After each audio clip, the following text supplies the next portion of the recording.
Breaking news formula ఈ car రేసులో IAS Arvind Kumar కు ఏసీబీ నోటీసులు ఇచ్చింది. జూలై 1న విచారణకు రావాలని నోటీసుల్లో పేర్కొంది. అరవింద్ కుమార్ గత కొద్ది రోజులుగా విదేశాల్లో ఉన్నారు. మరోసారి విచారణ జరిపి స్టేట్మెంట్ రికార్డు చేయనున్నారు ఏసీబీ అధికారులు.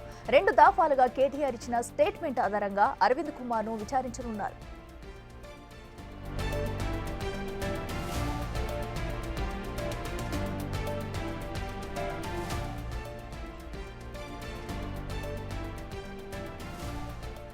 ఇదే అంశానికి సంబంధించి మరింత సమాచారం మా ప్రతినిధి సురేష్ ఫోన్ లో అందిస్తారు. సురేష్ చెప్పండి, అటు ఈ కేసుకు సంబంధించి కూడా అరవింద్ అయితే విచారించనుంది ఏసీబీ, అయితే మరి ఎలాంటి ప్రశ్నలు సంధించనుంది? ఇప్పటికైనా ఈ కేసు కొలిక్కి వచ్చే అవకాశం ఉందనుకోవచ్చా?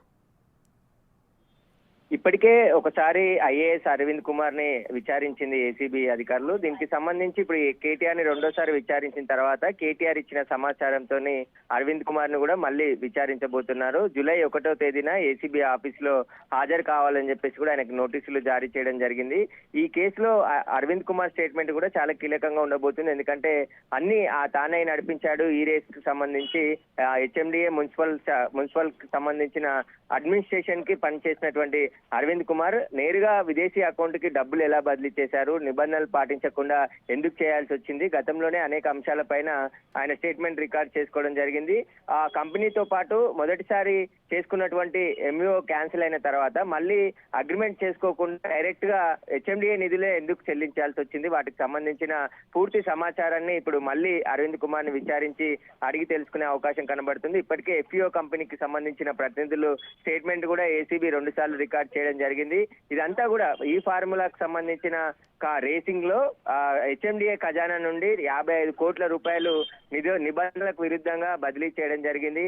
ఏదైతే స్పాన్సర్షిప్ మొదట వచ్చిన స్పాన్సర్ రెండోసారి ఎందుకు విత్డ్రా కావాల్సి వచ్చింది, ఆ గ్రీన్కో కంపెనీతో మొదట ఎలాంటి అగ్రిమెంట్ చేసుకున్నారు, రెండోసారి ఎందుకు వాళ్ళు విత్డ్రా వెళ్ళిపోయడం జరిగింది, దీనివల్ల ఎలాంటి ప్రయోజనం చేకూరకుండా హెచ్ఎండిఏకి సంబంధించిన డబ్బులు నేరుగా ఎందుకు బదిలీ చేయాల్సి వచ్చిందనే దానికి సంబంధించి ఇప్పుడు అరవింద్ కుమార్ ని మళ్ళీ ప్రశ్నించే అవకాశం కనబడుతుంది. మొన్న కేటీఆర్ విచారణకు హాజరైన సమయంలో ఆయన దాదాపు రోజంతా కూడా కేటీఆర్ ని విచారించడం జరిగింది. కేటీఆర్ ఇచ్చిన సమాచారాన్ని మళ్ళీ అరవింద్ కుమార్ ని విచారించి తెలుసుకునే అవకాశం కూడా కనబడుతుంది. ఆయన జూలై 1వ తేదీన ఏసీబీ కార్యాలయంలో హాజరు కానున్నాడు. Right Suresh, thank you. So ఏదైతే అటు ఈ కార్ రేస్ కేసుకు సంబంధించి కూడా ఐఏఎస్ అరవింద్ కుమార్కి అయితే నోటీసులు ఇచ్చింది ఏసీబీ. అయితే ఈ జూలై 1న విచారణకు రావాలంటూ కూడా ఈ నోటీసులో పేర్కొంది. అయితే కేటీఆర్ని ఇప్పటికే విచారించిన ఏసీబీ కేటీఆర్ ఇచ్చిన స్టేట్మెంట్ ప్రకారం అరవింద్ కుమార్ను ప్రశ్నించనున్నారు. మరి అరవింద్ కుమార్ ఎలాంటి సమాధానాలు చెప్తారు? ఇప్పటికైనా ఈ కేసు ఒక కెలుక్కి వచ్చే ఛాన్స్